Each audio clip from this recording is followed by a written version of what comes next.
Всем привет и добро пожаловать на мой канал! Меня зовут Алина, и я помогаю тем, кто учит русский язык как иностранный, заговорить на нем более уверенно и естественно. Сегодня у нас будет разбор жизненных ситуаций, с которыми вы можете столкнуться на русском языке. Это серия видео, в которой мы представляем гипотетическую ситуацию и разбираемся в том, что можно ответить или сказать, если вы в ней оказались. Поэтому активируйте субтитры, если они вам нужны, а мы начинаем. Первая ситуация. Представьте, что вы пришли в аптеку, и вам нужно купить какие-то лекарства. От головной боли, от аллергии, от простуды и так далее. Вы не знаете название конкретного лекарства, и вам нужно уточнить у фармацевта, что вам подойдет. Для начала мы, как всегда, здороваемся, а затем описываем проблему и спрашиваем, какое можно взять лекарство. Здравствуйте, можете посоветовать что-нибудь от боли в горле? Или здравствуйте, у меня болит горло, можете посоветовать какие-нибудь лекарства? Добрый день, а что у вас есть от аллергии? Здравствуйте, подскажите, пожалуйста, что можно выпить от боли в желудке? Если у вас есть какие-то противопоказания или какое-то лекарство вам не подходит, то вы можете так и сказать, что нет, это лекарство я пробовала, оно мне, к сожалению, не подходит, нужно что-то другое. Или спросить, а какие есть альтернативы? Потому что это лекарство мне не помогает.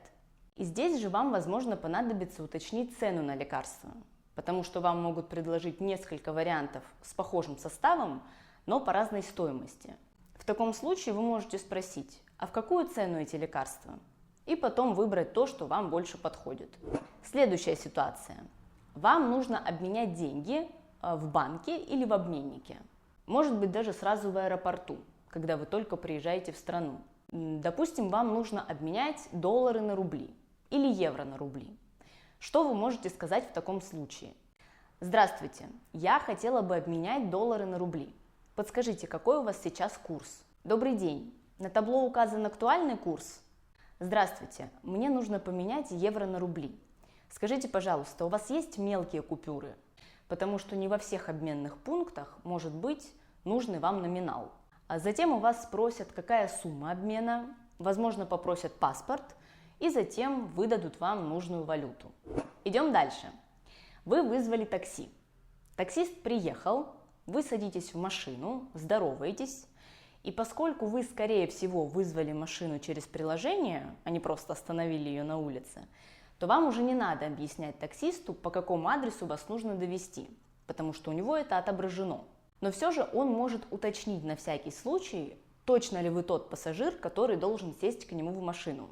Или вы можете уточнить, точно ли это та машина, в которую вы должны сесть. Как правило, в приложении указана марка машины, номер и цвет, и ситуация эта крайне редкая. Но представим, что это зима, номера все в грязи, и вы не уверены, что это ваше такси, хотя вроде бы по цвету и марке похоже. Каким образом мы это уточняем? Называем адрес. Здравствуйте, Гагарина 50? И можно добавить, у вас просто номера замело, ничего не видно. И точно такой же вопрос вы можете услышать от таксиста. И это уже более частая ситуация.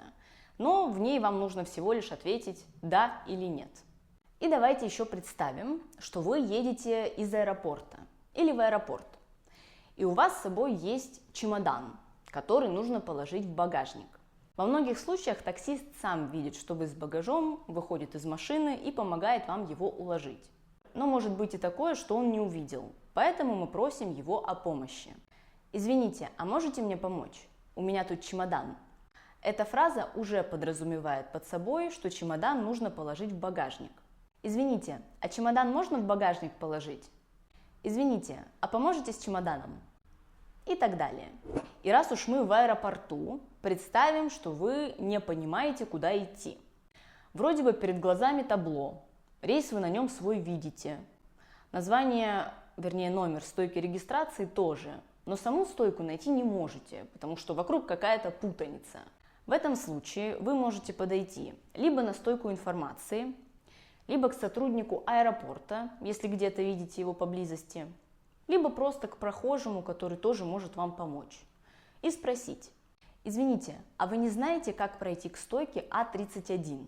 Добрый день, подскажите, пожалуйста, не могу найти стойку регистрации. А31 где находится? Здравствуйте, подскажите, мне нужна стойка А31. Я правильно иду? Она в той стороне? Добрый день, я потерялась, помогите мне, пожалуйста. Я ищу стойку А31. В какой она стороне? Следующая ситуация. Вы ходите по магазину и не можете найти свои любимые чипсы. Да и не просто любимые чипсы, а в целом полка с чипсами где-то вне поля вашего зрения. Это может быть любая вещь, не обязательно чипсы. А магазин большой. Вы уже, кажется, все обошли, но нужную вещь так и не нашли. И вот вы встречаете сотрудника магазина, которого тоже все никак не было поблизости, и уточняете у него, где находится та вещь, которую вы ищете. Извините, здравствуйте, а вы не подскажете, где находится отдел с чипсами? Подскажите, пожалуйста, где я могу найти чипсы? Или, возможно, вы ищете что-то не совсем обычное и не уверены, что этот товар вообще здесь есть. Добрый день. Скажите, а здесь продаются цветочные горшки? Извините, а в каком отделе находится скотч? И есть ли он вообще здесь? Дальше такая ситуация. Вы гуляете по городу и хотите сфотографироваться в каком-то красивом месте. Для этого вам нужно попросить прохожего или кого-то, кто находится рядом, сделать вам фото. Извините, можете нас сфотографировать? Или можете меня сфотографировать, если ты один или одна?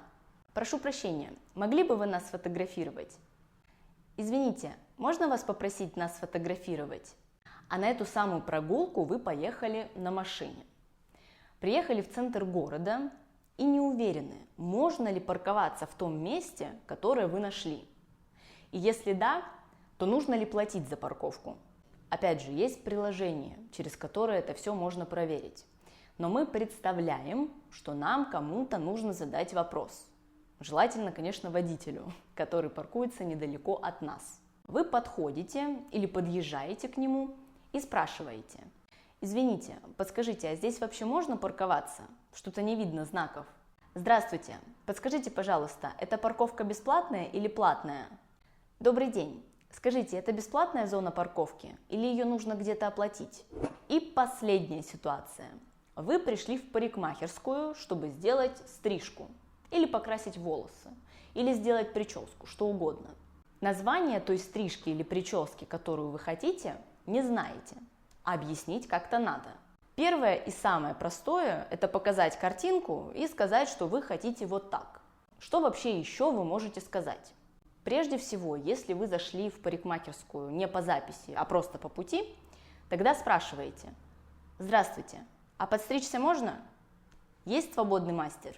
А говоря о самой стрижке, можно сказать следующим образом: «Я хочу коротко, но не слишком. Примерно вот так».